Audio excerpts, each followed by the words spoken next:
Welcome to Wawasan Wire today. We're talking about Teng Khim and his pretty sharp comments recently regarding that whole controversy with the national flag. That's right. It kicked off in Melaka, didn't it? A mistake with the flag display there. Exactly. And we want to unpack how that mistake sparked such a strong reaction and also look at the broader political points Teng Khim made. He's the former Selangor executive counselor, of course. Yeah. And it's really more than just, a simple design mistake on a flag. It kind of throws a spotlight on all the political maneuvering that goes on. And the implications for national unity, right? Definitely. Teng Kim's comments really hit home, pointing out how these kinds of incidents often get, used for political leverage. It makes you look past just the error itself. Okay, let's get into it then. The main thing here was the Malacca state government displaying the national flag incorrectly. What exactly was the mistake? Why did it get so much attention? Well, the specific error is what's kind of fascinating. The flag, the Jalur Gimalang that the Melaka City Council used, apparently had a 16-point star and 11 stripes. 16 points. Yeah. And 11 stripes. That's wrong. Completely wrong. Yeah, the correct design has a 14-point star and 14 stripes. One for each state plus the federal territories. So it's quite a fundamental error, especially like nearly 68 years after independence. Precisely. And Teng Kim obviously thought this was pretty unacceptable. It makes you wonder, how does a government body make such a basic mistake with arguably the most important national symbol? It is a glaring oversight. It's not just a small detail. It actually misrepresents the country's structure. And it's been the same design for ages. Exactly. It's embedded in our identity. So any mistake, especially from the government, whether it's accidental or not, just opens up all sorts of questions about attention to detail, respect, even just basic competence. And turns it into a potential political hot potato, as you said. Which brings us to where it gets really interesting. Teng Kim didn't just point out the error. He specifically called out Akmal, the UMNO youth chief. Right, and he used a very satirical tone, almost mocking him. What did he actually say? He did. He put out this message basically saying, and I'm paraphrasing the translation here, something like, hey, Akmal supporters, heard the Melaka government messed up the flag too, 16 points on the star, after 68 years making a mistake like that. Surely that's not acceptable, right? Oh, okay. That's direct. Very direct. And you have to remember the context. Akmal has been very, very vocal in the past about things like this. Remember that hardware store in Penang with the inverted flag? That caused a huge fuss, protest. Yes, I remember that. So Teng is drawing a parallel. Exactly. He's deliberately bringing up Akmal's loud reactions to, arguably less significant incidents caused by private entities and contrasting it with this government error. So he's basically setting him up, pointing out perceived hypocrisy, saying if you reacted that way then, what about now? Demanding consistency. That's exactly it. Highlighting potential double standards.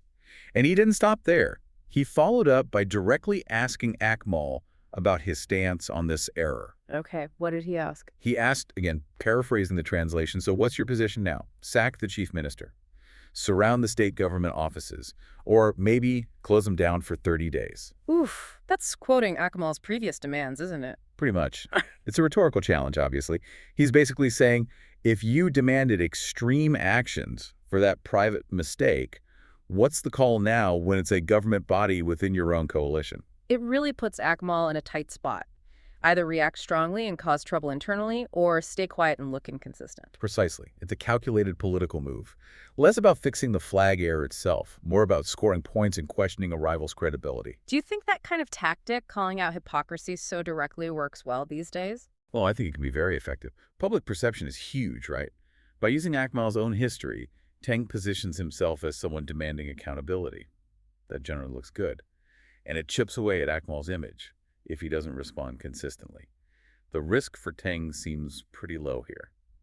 Interesting. So beyond just targeting Akmal, Teng also had some broader thoughts on how these flag incidents get, weaponized, didn't he? He talked about unity and division. He did, and this is a really important point he made. He observed how the national flag, which should be a symbol of unity, he used the phrase juar, is somehow being turned into a source of division.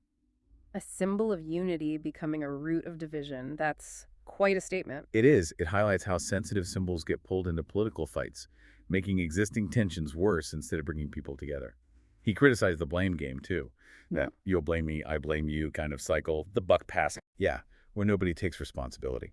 And he also used that interesting phrase to describe the political factions involved. Right, hinting at the complex relationships within the current unity government. Hmm. Partners who used to be rivals now working together, maybe uneasily. Exactly. It's a subtle but pretty clear reference to those dynamics. And he didn't just leave it there. He also suggested who might actually benefit from all this infighting. Okay, who did he point to? He suggested that if the parties aligned with the current government keep attacking each other over things like this, it could push the public away and ultimately help the opposition. He specifically mentioned parties like Parti Pribumi Bersatu Malaysia, Gerakan, and Parti Islam Si Malaysia PAS. The opposition bloc. Right. Yeah. He called them collectively, or the Green parties, and he warned that the government parties would deeply regret it if these other parties become the coup. A fisherman who profits while others fight. A classic scenario. It really is. He's basically warning them that their internal squabbles could strengthen the opposition without the opposition even having to do much. It's a warning against, political self-destruction. Makes sense. If the government looks divided and focused on symbols, it opens the door for others. Did he say anything else about those opposition parties? Well, he had a final little jab, specifically at Gerakan. He said something like, but then again, even if Gerakan has the intention to profit, they probably don't have the guts. Ouch. So, suggesting they might want to take advantage, but maybe lack the real political power or nerve to do so effectively. That seems to be the implication. It's a subtle dig at their perceived influence, or lack thereof, within the bigger picture. It underlines the power dynamics he sees. Okay, so stepping back from the specific players, what does all this mean for us, for the public? This whole incident, Teng's comments, it shows how easily a simple error can become a political football, right? Absolutely. Yeah. It really pulls back the curtain on the underlying tensions and the strategic games that are constantly being played. It's a reminder that symbols of unity can, unfortunately, become battlegrounds quite easily. And we see politicians using these moments not just to demand corrections, but to challenge opponents, make statements about governance, maybe test alliances. For sure. It makes you wonder, doesn't it? Thinking about how these issues get handled, does all this back and forth actually clarify anything for you, the listener? Or does it just muddy the waters further? That's a good question. Does it help us understand what's really going on or just add to the noise? It's tricky. On one hand, it does bring attention to things like respecting national symbols and accountability, but the politics around it can definitely overshadow the original issue and distract from other, maybe more substantial problems. So Chang Khim's comments really give us a lot to think about. There's the direct, quite cutting challenge to Akmal's perceived hypocrisy. And then there's the wider analysis about political division, strategy. Yeah, how these symbolic issues can fuel division and potentially shift the political landscape. It's a snapshot of just how complex and sometimes theatrical our politics can be.